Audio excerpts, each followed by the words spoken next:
पाठ 16 कित्तूर की रानी चेन्नम्मा। साहिल के मामा जी बेंगलुरु में रहते थे। वे अपने दफ्तर के काम से दिल्ली आए थे। जब साहिल ने उन्हें देखा तो वह बहुत खुश हुआ। उसने बहुत देर तक उनसे बातचीत की।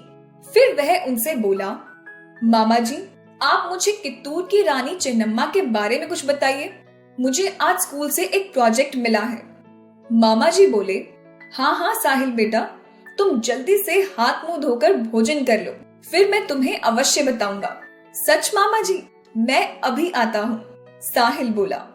कुछ देर के बाद साहिल सोफे पर आकर बैठ गया। अब वह ध्यान से मामा जी की बात सुनने लगा।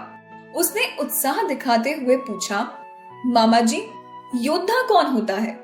बेटा, जो युद्ध के मैदान में शत्रु सेना से युद्ध करते हैं उन्हें योद्धा कहते हैं। रानी चेन्नम्मा ने भी अंग्रेजों से युद्ध किया था।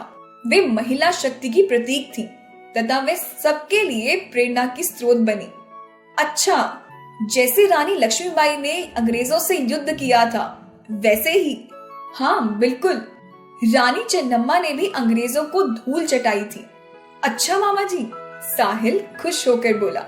जानते हो, रानी चेन्नम्मा ने झांसी की रानी लक्ष्मीबाई से बहुत पहले ही अंग्रेजों को युद्ध के मैदान में ललकारा था।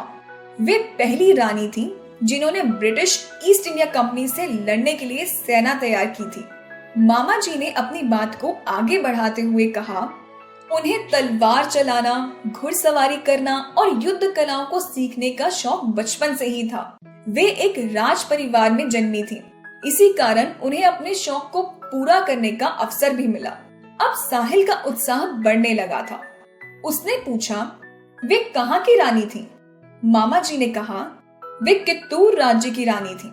उनका विवाह उनके युद्ध कौशल और योग्यता के बल पर कर्नाटक के कित्तूर राज्य के देसाई परिवार में राजा मल्लसर से हुआ था। लेकिन कुछ समय बाद उनसे यह सुख छिन गया। पहले पति और फिर पुत्र की मृत्यु के कारण उन पर दुखों का पहाड़ टूट पड़ा था। उन्होंने अपने राज्य को बचाने के लिए एक पुत्र को गोद लिया और उसे अपना उत्तराधिकारी बना दिया। लेकिन अंग्रेजों ने इसका विरोध किया, जिसके कारण रानी चेन्नम्मा को उनसे युद्ध करना पड़ा। मामा जी, क्या रानी ने अंग्रेजों को हरा दिया था? साहिल, रानी चेन्नम्मा ने बड़ी वीरता के साथ अंग्रेजों का सामना किया। उनका यह रूप देखकर अंग्रेज कांप उठे और अपनी जान बचाकर भाग गए। कुछ समय के बाद अंग्रेजों ने बड़ी सेना तैयार की और धोखे से छिपकर कित्तूर पर आक्रमण किया। इस लड़ाई में रानी के बहुत से सैनिक मारे गए, परंतु रानी ने हार नहीं मानी। वह अंग्रेजों से लड़ती रही। बाद में कुछ देशद्रोहियों की मदद से अंग्रेजों ने रानी को बंदी बना लिया।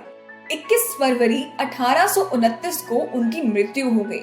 जानते हो, रानी चेन्नम्मा ने ही स्वतंत्रता की चिंगारी को जलाया था। उनके बलिदान ने अनेक वीरों को प्रेरणा दी। रानी की आवाज में इतनी शक्ति थी कि उनके कहने पर कित्तूर वासी अपने प्राणों की आहुति दे सकते थे।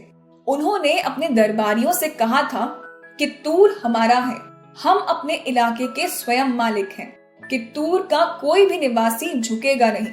वह अपनी धरती की रक्षा के लिए अंतिम क्षण तक लड़ेगा। साहिल, जब तुम कर्नाटक आओगे तो मैं तुम्हें रानी चेन्नम्मा के स्मारक स्थल को दिखाने ले चलूंगा। हाँ मामा जी, मैं जरूर आपके साथ देखूंगा। मैं हमेशा रानी चेन्नम्मा को याद रखूंगा। उनकी वीरता को कभी भुलाया नहीं जा सकता। मामा जी मुस्कुराते हुए बोले, देखो, मैं रानी चेन्नम्मा का चित्र तुम्हें इंटरनेट की मदद से दिखाता हूँ। मामा जी उसे रानी चेन्नम्मा के स्मारक स्थलों के चित्र इंटरनेट की मदद से दिखाने लगे। साहिल ध्यान से उनके चित्र को देखने लगा।